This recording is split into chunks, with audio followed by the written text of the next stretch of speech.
Tonight, when the sun goes down, you're going to flip a switch. Light will flood the room and you won't think twice about it.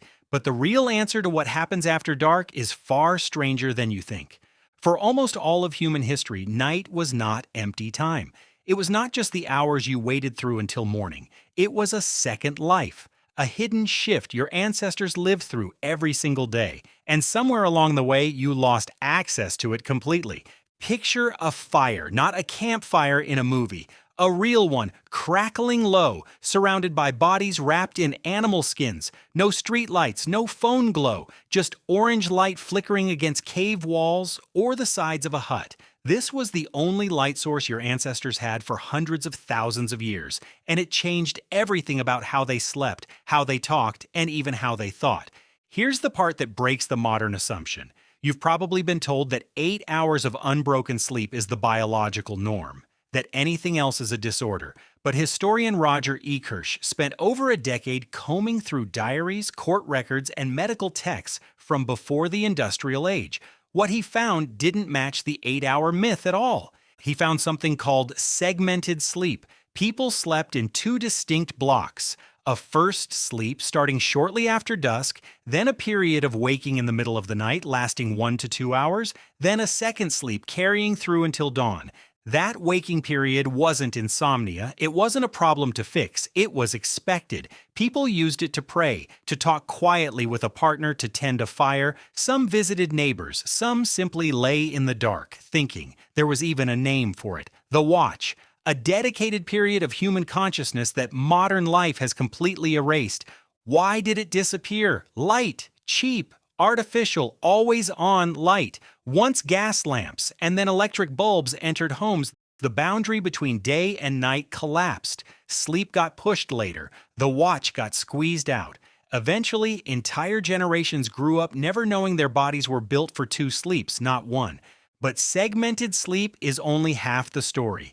The bigger question is what night was actually for. And to answer that, you have to look at people who still live close to how your ancestors did. Anthropologist Carol Worthman studied sleep patterns across small-scale societies, including groups with no electricity and no fixed bedtime schedules.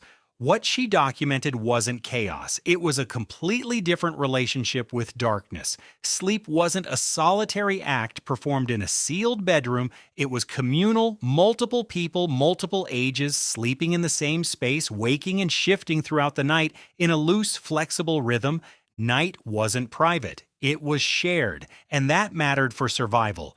A group sleeping together in shifts meant someone was always semi-alert. Predators, rival groups, sudden threats. Around a fire, sleep functioned less like a shutdown and more like a rotating watch system, built directly into biology.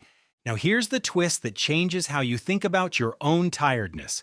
Sleep researcher Jerome Siegel led studies on 3 modern hunter-gatherer and pre-industrial groups, the Hadza of Tanzania, the San of Namibia, and the Tsimane of Bolivia, groups living without electricity, without clocks, without any concept of a 9-to-5 schedule. You'd expect them to sleep more than you, longer nights, no blue light, no alarms. But Siegel's data showed something almost nobody predicts. They slept, on average, less than 7 hours a night, not more than modern humans, less. So if it isn't artificial light stealing your sleep, what is stealing your rest? The answer isn't quantity, it's rhythm. These groups fell asleep hours after sunset, not immediately at dusk. Their bodies cooled first. Temperature dropped and then sleep followed naturally. They almost never napped, and critically, they almost never reported insomnia, a condition that plagues huge portions of the modern world. Their sleep was shorter, but it was aligned with temperature, aligned with darkness, aligned with the rhythm your biology was built around over millions of years of evolution. You, on the other hand, are misaligned almost every single day. Think about your own night. The blue-white glow of a phone screen an hour before bed. Overhead lights blazing at full brightness until the second you climb under the covers. A bedroom that never gets truly dark because of a street lamp outside or a charging cable's tiny light. Your body still runs on the same ancient clock your ancestors had, but you've stripped away every signal it depends on. Your ancestors' nights were dim, gradual, and social. Yours are bright, sudden, and isolated. You go from full brightness to total darkness in seconds, expecting your body to make the switch instantly. It can't. It was never built to. This is the modern mirror. The fatigue you feel isn't necessarily about how many hours you sleep. It's about the collapse of a nightly ritual that took millions of years to build. The slow dimming, the shared presence of others nearby, the natural cooling of your body as darkness deepens. Strip all of that away, and you're left with a brain trying to run an ancient program on hardware it no longer recognizes.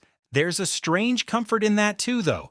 The restlessness you feel at 3 a.m., staring at the ceiling, wondering why you're suddenly awake.